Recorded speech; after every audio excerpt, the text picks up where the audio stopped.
अब जब मजदूर की बात आती है तो लोग समझते हैं कि जो प्लांट में काम करते हैं सिर्फ वही मजदूर हैं।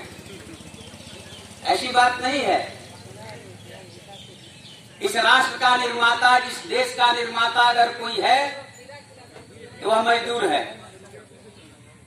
अब मजदूर की परिभाषा काफी व्यापक है। वह साइकिल का पंचर बनाने वाले से लेकर के और अपने दुकान में चाय बेचने वाला से लेकर के मूंगफली बेचने वाला, केला बेचने वाला, जो उद्यमी है वह स्वयं मजदूर है। खेत में काम करने वाला कृषक मजदूर कहलाता है। और इस देश में लगभग 63% सिर्फ मजदूर है।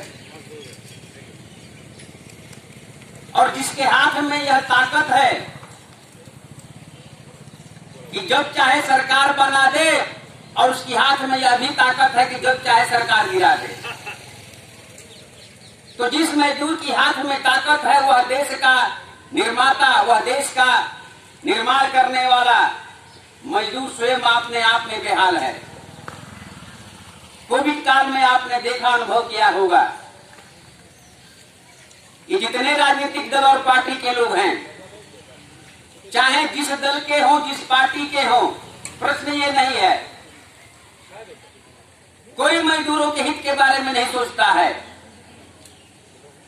स्वतंत्रता के बाद से लेकर के और आज तक मजदूरों को सिर्फ वोट बैंक समझा गया, और वोट बैंक समझ करके अपने पार्टी के नाम पर लोग ट्रेड यूनियन के नाम पर एक एक दुकानदारी चलाना शुरू कर दिए। अब आजादी के लगभग 7 साल 8 साल तक यह देखा गया कि देश की जो सबसे बड़ी ऑर्गेनाइजेशन थी AITUC, जिसका निर्माण ही 1919 में हुआ था और 1920 में ILO की स्थापना हुई थी। तो हमारे देश का प्रतिनिधित्व करने वाला ILO में उस समय का all India trade union Congress AITUC,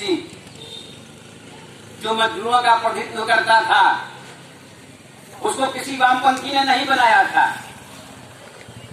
किसी वामपंथी से पूछ लीजिए कि क्या AITUC, उसका विचारधारा क्या था और उसका निर्माण किसने किया, तो शायद उसका उत्तर वो दे पाए या न दे पाए मैं नहीं कह सकता हूं। लेकिन मैं इस मंच से आपको बतला देना चाहता हूं कि AITUC की स्थापना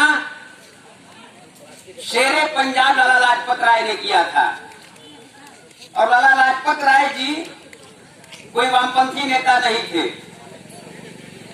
स्वतंत्रता आंदोलन में सारे राष्ट्रभक्त जेल चले गए और ये वामपंथी अंग्रेजों का साथ दे रहे थे, जो दम भरते हैं कि हम मजदूरों के मसीहा हैं, जिनकी विचारधारा ही चीन से और सोवियत संघ से उधार में आई हुई है, और आज हमारे बीच में आकर कहते हैं कि मजदूरों के हम मसीहा हैं।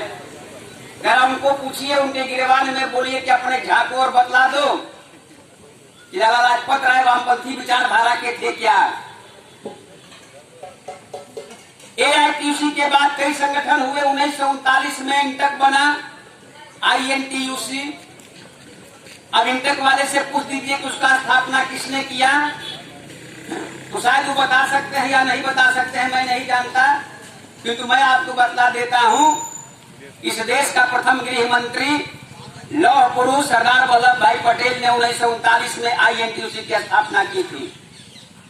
और इसलिए उन्होंने किया था कि AITUC पर वामपंथी विचारधारा का कब्जा हो गया था, जबकि इंटक को फिर से पुनर्जीवित करने के लिए INTUC की स्थापना की गई।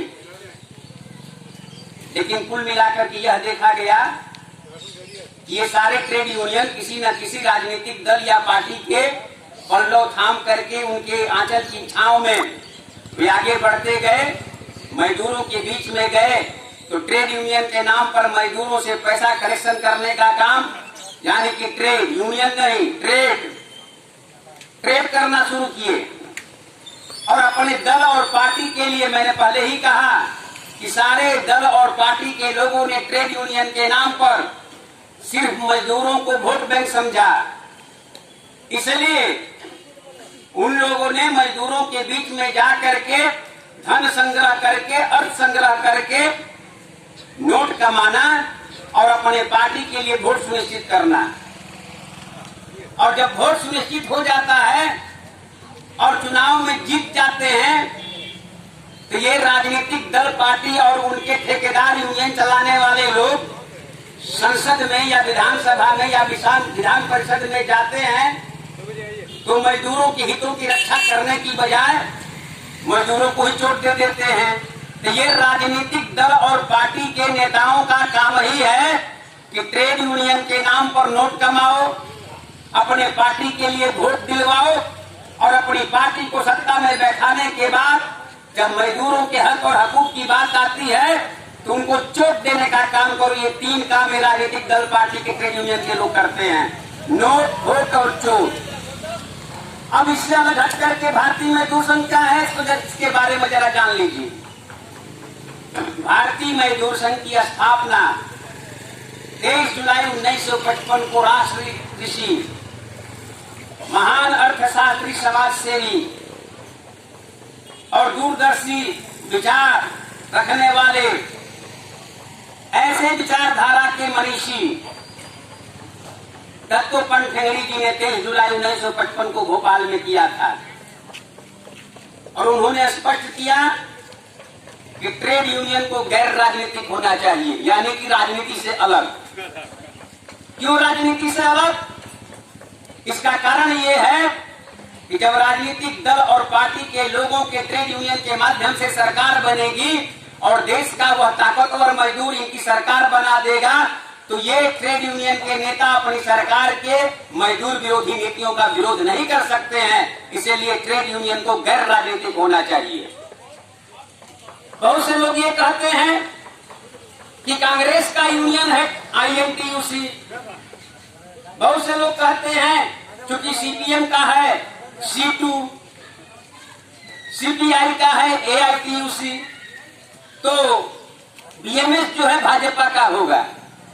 ऐसी धारणाएं लोगों के मन में भरी जाती है कि भारतीय मजदूर संघ भारतीय जनता पार्टी का श्रम संगठन है। मित्रों, इस गलतफहमी में मत रहिए। कोई भी भारतीय जनता पार्टी का पदाधिकारी भारतीय मजदूर संघ का पदाधिकारी नहीं हो सकता है।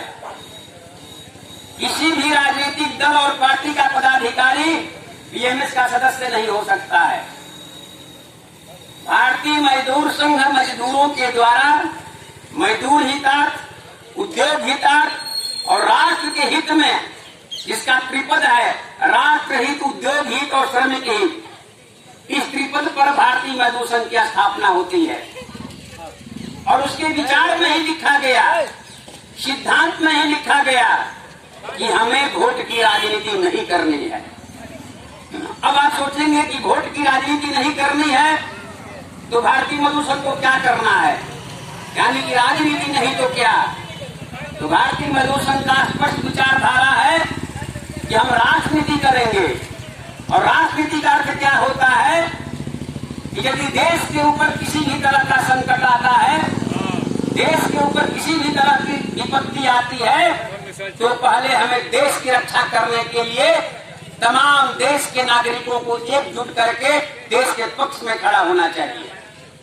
अगर देश के उद्योग के ऊपर संकट आता है तो हमें उस उद्योग को बचाने के लिए हमें एकजुट होकर के काम करना चाहिए। और उसके बाद हमारा जो हित है श्रमिकों का, वह भी होना चाहिए, क्योंकि देश, फैक्ट्री, मजदूर का ध्यान, तीनों का हित एक समान। विनय जी, दत्तोपंत ठेंगड़ी जी ने यही कहा था कि देश, फैक्ट्री, मजदूर का ध्यान, तीनों का हित एक समान, यानी कि तीनों एक दूसरे के कोटि हैं। इसलिए भारतीय मजदूर संघ की स्थापना हुई। और आइए थोड़ा आपकी हम उल्टी इसको कारखाना का जो है थोड़ा चर्चा कर लें। उल्टी इसको कारखाना लगा, कैसे बर्बाद हुआ? कौन इस यूनियन में, कौन इस कारखाने में ताकतवर था? कौन यह दम भरता था कि सबसे ताकतवर हमारी यूनियन है।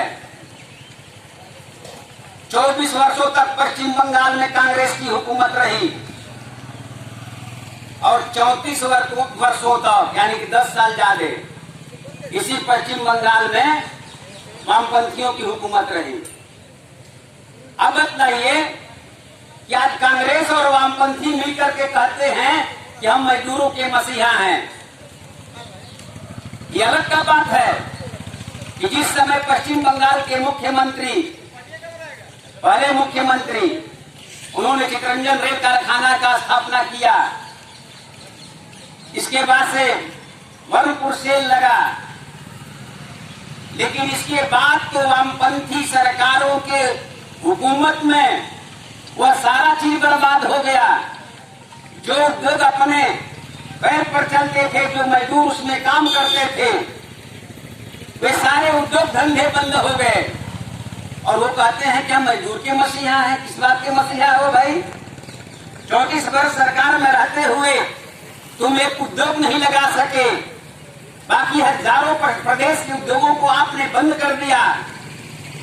और इस स्थिति में हमारा यह उल्टी का खाना बंदी के कगार पर चला गया और आप कहते हो कि हमें आप लोग जिताइए, हमें सरकार की सत्ता सौंप दीजिए, इसी के लिए आपको जनता वोट देती है क्या?